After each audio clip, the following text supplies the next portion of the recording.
Hey everybody, Paul Piper here in the studio. I want to welcome you to our get together here. I want to let you know that I'm going to be starting a new series as far as drumming styles, rudimental exercises, how to play with the band as far as listening with each other or to each other, different warm-ups,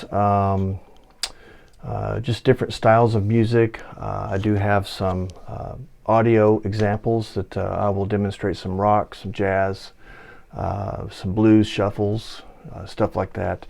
But what my goal is here is to just get the word about out what I'm doing, and I am actually doing a drum lesson drive right now, so I am taking on some new students. So hopefully what I do today will help. And basically, you know, a lot of people ask, why do I need to take drum lessons? You know, I mean, it just, everybody has their own opinion of what drumming is, you know, whether they want to do it as a hobby or they want to do it professionally or whatever the case may be. But what I always tell my students is that if you are going to do this and you're serious about it, then I would recommend that you play every style there is out there. My drum teacher used to tell me that the way to get your phone to ring is if you learn every style of drumming, every style. Be versatile as you can. So I'm not going to go as long today, but I want to just kind of demonstrate a few things of how I do my warm-ups, certain rudimental exercises, and some styles that I play with. And I have some audio examples that I can show you. I could probably just do like a basic rock thing. But first, warm-ups. There are certain warm-ups that I do. I have a thing called the 4-3-2 method. I also have a warm-up called the inverted double, and those are really good because it helps both right and left hand. I'll go ahead and demonstrate the 4-3-2. I'm just going to go ahead and change the camera angle here real quick. Let's see. So let me go ahead and just do a couple warm-ups, and I'll show you what I do when I do the warm-ups here. 4-3-2 basically is 4 on the right, 4 on the left, and then 2 on the right, 2 on the left. And then actually 4 on the right, 4 on the left, 3 on the right, 3 on the left, then 2 on the left, and it's all in rhythm.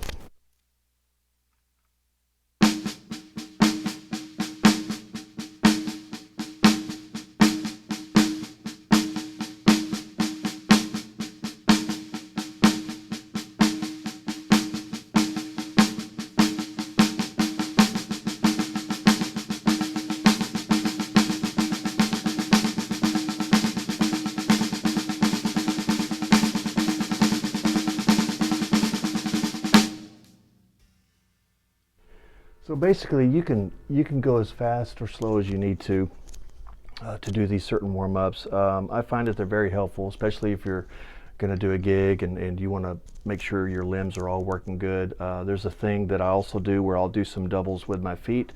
If I'm doing a double bass exercise or just 1 foot exercise, I also do my doubles with my feet. But before I do that, I want to show you the inverted double. It works with both sides of your hands, and it goes a little bit like this.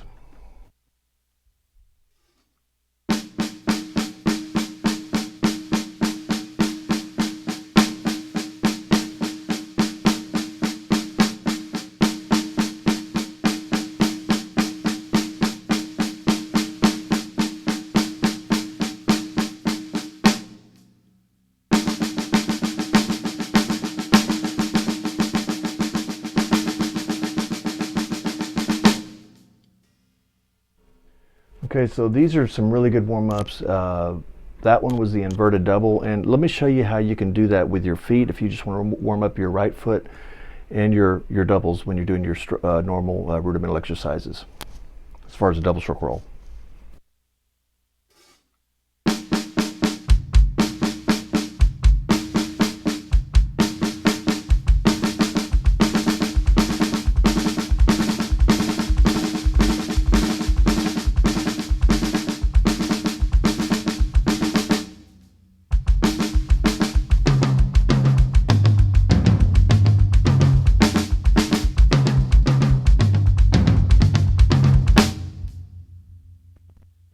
And like I said, you can have a lot of fun doing these exercises, whether you do it around the kit or just on the snare drum, or if you do it on the toms as well.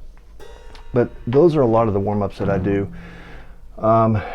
Some of the rudimental exercises is like when I have a drum student, I'll start with like double stroke roll, 9-stroke roll, stuff like that, where they can kind of get used to the idea of what the rudiments are.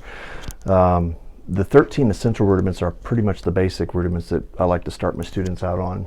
And you know, we can start with basically a long roll, which is basically a single stroke roll.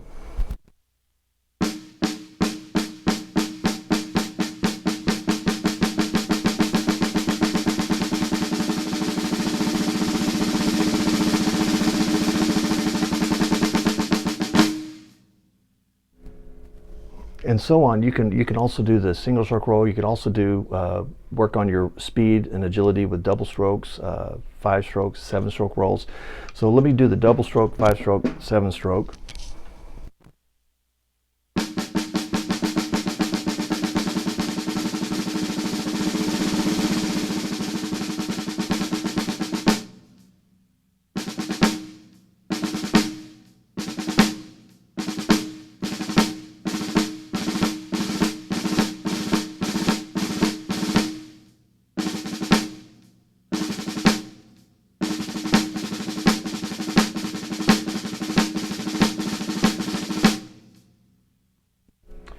Okay, and we work on all sorts of these rudiments. We do like the flams, flam paradiddles, you know, stuff like this.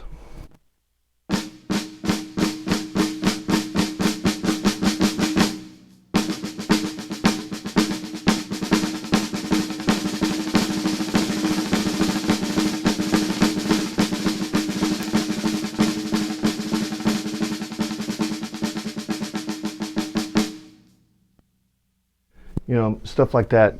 Basically, warming up is a key thing when you're doing any kind of drum styles. So, like I said, just different ideas that you can do when you're learning the drums. Just like I said, be versatile. Take it slow at first. Don't try to speed up. Just you know, be patient. Be patient. Make sure my volume is good here. So when you're doing, like I said, when you're doing exercises, start slow until you get the feel of it, okay? And then once you get the feel of it, you can go faster, okay? Once you get faster, then you can start applying those techniques around the kit as well. So I'll just do like a freestyle warm-up that I do just around the whole kit, just to make sure all my limbs are working.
So basically what I'm doing is I'm just doing some freestyle warming up.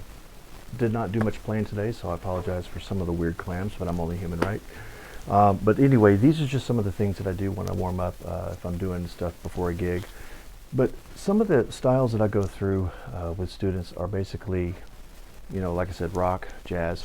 And I picked out a few audio examples. We'll start with just kind of a rock feel. Hold on one second.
Okay, so that's pretty much a rock style.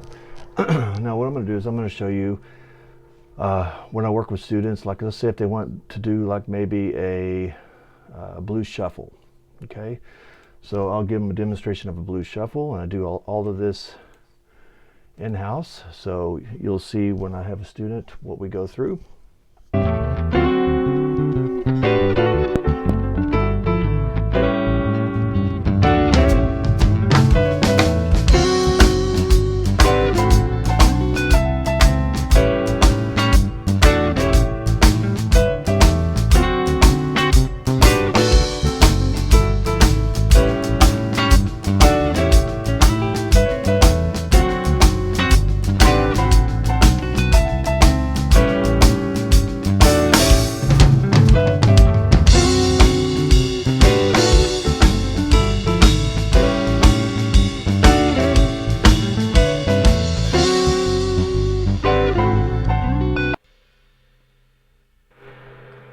Like I said, these are these are just examples of what I do when I do a drum lesson, just showing different angles of attack, as we call it.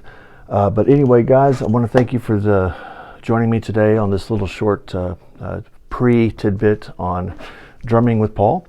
And I'll be sending out episodes. We're going to do one a week, so just keep an eye out for it.